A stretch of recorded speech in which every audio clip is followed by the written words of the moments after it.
Tibetan Plateau is an environment of brutal efficiency. Every creature here, conserving energy, heat and life itself.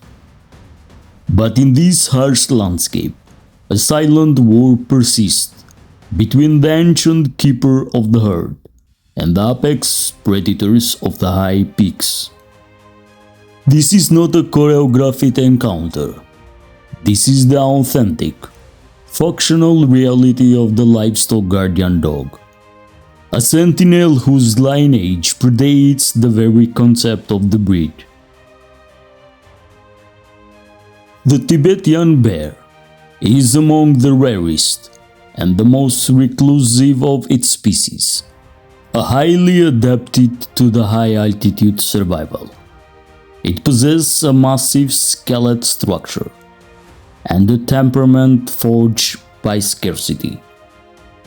When the natural prey is limited, its gaze turns toward the nomadic encampment. Observe the centrifugal movement of the Aboriginal guardian dog.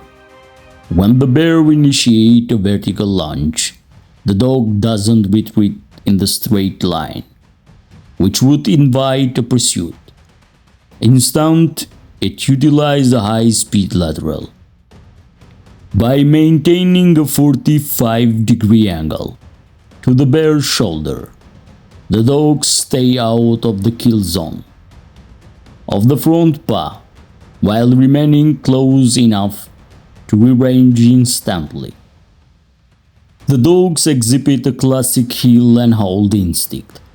They target the bear hamstring and posterior.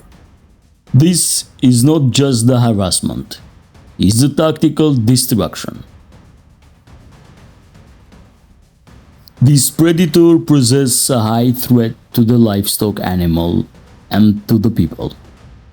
Observe a bear in a rare moment of scavenging feeding.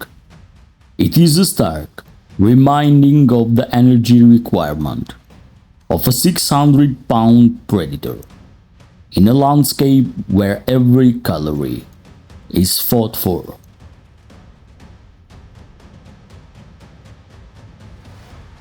Contrast this to mountain dogs. Unlike the modern, heavy-set version seen in international show ring, those landscape dogs are built for mountain. Mobility to the harsh terrain is unique. Their physical architecture is defined by function, deep chest for the oxygen intake, powerful hocks for explosive movement, and psychological temperament that prioritize territory over aggression. Note the agility. The dog does not seek a direct lethal confrontation. It understands the lethality of the bear's swipe. Instead, they utilize a sophisticated system of harassment and bind to drive the intruder from the perimeter.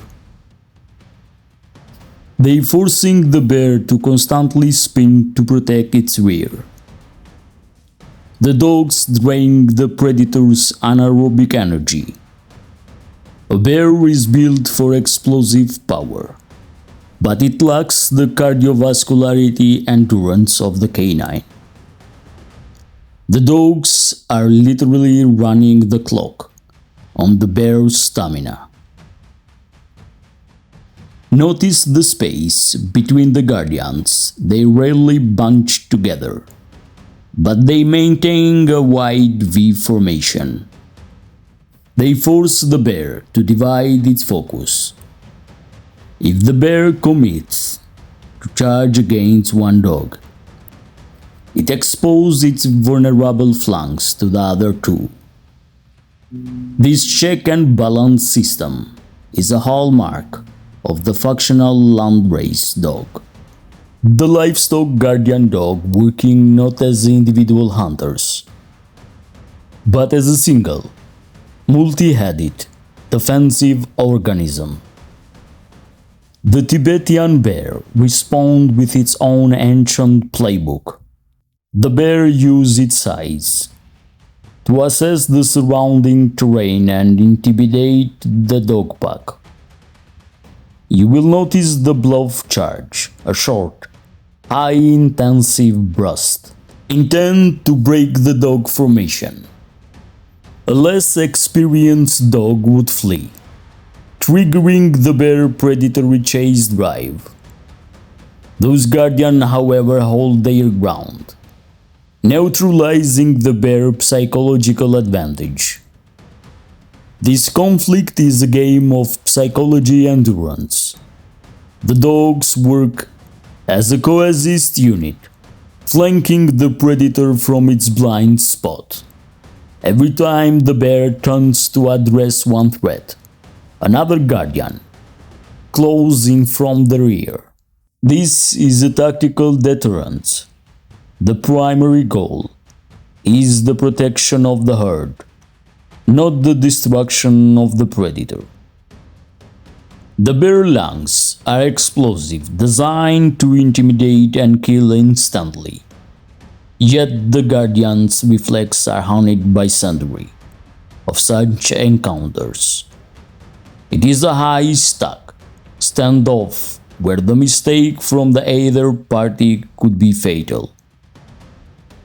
While the bear slowly turning and walking away, the dog barks and chases in distance. The final movement of encounter is the most critical. The golden bridge. Once the bear acknowledges the territory's hold, it begins to show a deliberate retreat. The dogs do not pursue to the death. To do so would risk unnecessary injury. Instead, they maintain a buffer zone, escorting the predator out of the livestock range. This is the ultimate expression of the guardian pursuit. Not to kill, but to command the space. As the bear retreats into the shadow of the mountain, the guardian remains.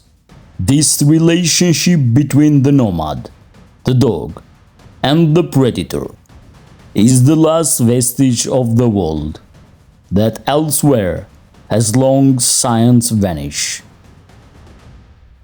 To understand the dog is to understand the mountain. They are the silent witness to the rawest form of nature. This is the reality of the Plateau.